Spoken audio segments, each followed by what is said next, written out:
Friends, welcome back to my YouTube channel. तो आज के इस वीडियो पर हम लोग डीपीएसपी के बारे में बात करने वाले हैं। डीपीएसपी मतलब directive principle of state policy, इसको शॉर्ट फॉर्म में डीपीएसपी बोला जाता है। तो ये वीडियो हम डीपीएसपी के लिए लाए हुए हैं, जो कि कंप्लीट इंट्रोडक्टरी वीडियो है कि डीपीएसपी है क्या, कहाँ यूज़ किया जाता है, कौन सा आर्टिकल में है, कहाँ से हम लोग कॉपी किए हैं, ये रूल ठोको, ये प्रोविज़न ठोको, कौन सा पार्ट में दिया गया है कॉन्स्टिट्यूशन का, सारा कुछ। तो ये वीडियो आप लोगों के लिए बहुत ही ज़्यादा हेल्पफुल होगा, क्योंकि कोई भी चैप्टर को पढ़ने से पहले उसका इंट्रोडक्शन समझना काफ़ी ज़्यादा इम्पोर्टेंट रहता है। तो ये वीडियो हम डीपीएसपी का इंट्रोडक्टरी वीडियो लाए हैं। इसके बाद जो भी नेक्स्ट वीडियो मेरा आएगा वो इसी चैप्टर का एकदम कंप्लीट हैंड रिटेन नोट्स के साथ मेरा आएगा। तो अगर ये वीडियो आप लोगों को अच्छा लगे तो प्लीज़ लाइक एंड सब्सक्राइब करना ना भूलें, और ये वीडियो पर एंड तक बने रहिएगा।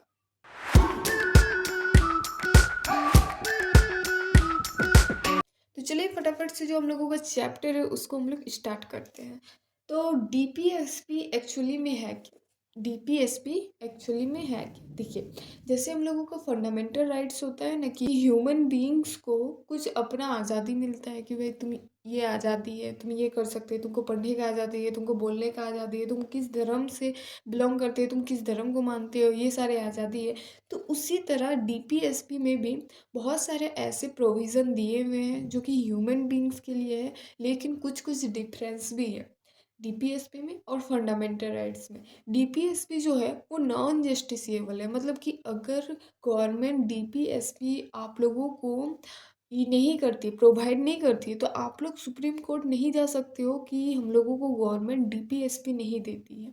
अगर फंडामेंटल राइट्स को वॉलेट करती है तो आप लोग सुप्रीम कोर्ट जा सकते हो, लेकिन डीपीएसपी को वॉलेट करती है तो फिर नहीं जा सकते हो। आगे यहाँ पर सब कुछ पढ़ेंगे, आगे यहाँ पर देखिए।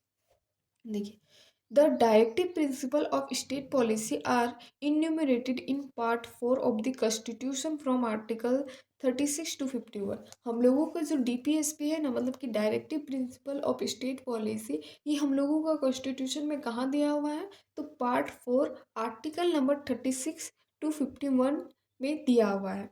The framer of the constitution borrowed this idea from the Irish constitution of 1937। हम लोगों के इंडिया में जो कॉन्स्टिट्यूशन बना रहे थे वो डीपीएसपी को कहाँ से कॉपी किए थे, कहाँ से फ्रेमवर्क किए थे? तो आयरिश का कॉन्स्टिट्यूशन से कॉपी किए थे। अब आयरिश का कॉन्स्टिट्यूशन कहाँ से कॉपी किया था ये डीपीएसपी को? तो स्पेनिश कॉन्स्टिट्यूशन से कॉपी किया था, वही यहाँ पर लिखा हुआ है, which had copied in from the Spanish constitution. Irish constitution Spanish से कॉन्स्टिट्यूशन से कॉपी किया था, और हम इंडिया वाले आयरिश कॉन्स्टिट्यूशन से कॉपी किए हैं डीपीएसपी को। Doctor B R Ambedkar describe this principle as novel feature of the Indian constitution. Doctor B R Ambedkar हम लोगों के ये कहते हैं कि हमारे जो डीपीएसपी है ना, वो एक नोवल फीचर्स है हमारे इंडियन कॉन्स्टिट्यूशन के। The directive principle along with the fundamental rights contain the philosophy of the constitution and it the soul of the constitution.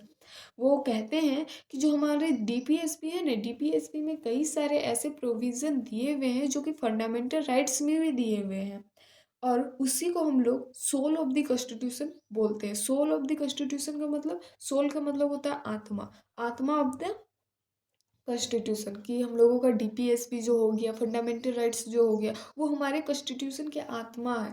ये ह्यूमन बींग्स के पास से अगर फंडामेंटल राइट्स डीपीएसपी छीन लिया जाए ना, तो फिर ह्यूमन बींग्स के साथ ना, मतलब बहुत ही ज़्यादा शोषण किया जाएगा, इसीलिए फंडामेंटल राइट्स दिया जाता है। Greville Austin has described the directive principle and the fundamental rights as the consciousness of the Constitution। ये हम लोगों के कॉन्स्टिट्यूशन में ही फ्रेमवर्क किए हुए थे ग्रेविल ऑस्टिन। उन्होंने ये बताया था कि जो हम लोगों के फंडामेंटल राइट्स और डायरेक्टिव प्रिंसिपल है ना, वो हम लोगों का कॉन्स्टिट्यूशन का कॉन्साइंस ऑफ द कॉन्स्टिट्यूशन है।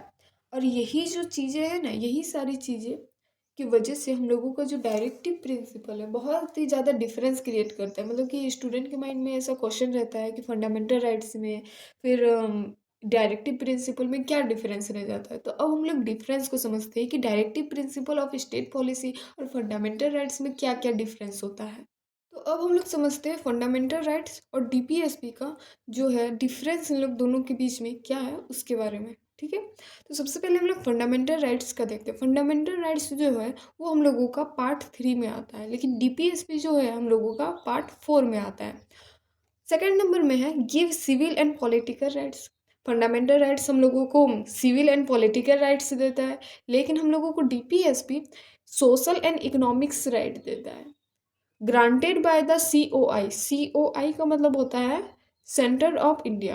क्या होता है? Centre of India.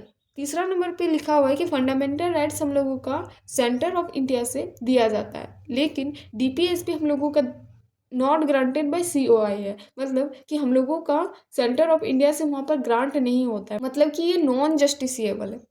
Fourth number पे है rights given by COI. Fundamental rights जो होता है वो हम लोगों को सरकार की तरफ से मिलता है, और डीपीएसपी जो होता है directive given by the COI. मतलब कि डीपीएसपी जो होता है वो हम लोगों को सरकार की तरफ से मिलता है, लेकिन इनडायरेक्टली, ये नॉन जस्टिसिएबल है। और फिफ्थ नंबर पे है जस्टिसेबल और ये नॉन जस्टिसेबल। मतलब कि फंडामेंटल राइट्स को हम लोग जस्टिसेबल इसलिए मानते हैं कि अगर फंडामेंटल राइट्स को कोई वॉलेट करेगा तो हम लोग सुप्रीम कोर्ट में जाकर केस कर सकते हैं, लेकिन डीपीएसपी हम लोगों का नॉन जस्टिसेबल है। नॉन जस्टिसेबल मतलब कि अगर ये वॉलेट करेगा तो हम लोग सुप्रीम कोर्ट में जाकर नहीं केस कर पाएंगे। फंडामेंटल राइट्स आर्टिकल 12 टू 35 के बीच में आता है, और हम लोगों का डीपीएसपी जो है वो 36 टू 51 के बीच में आता है। ये जो सारी चीज़ें हैं, ये सारी चीज़ें हम लोगों का डिफरेंस है फंडामेंटल राइट्स और डीपीएसपी के बीच में।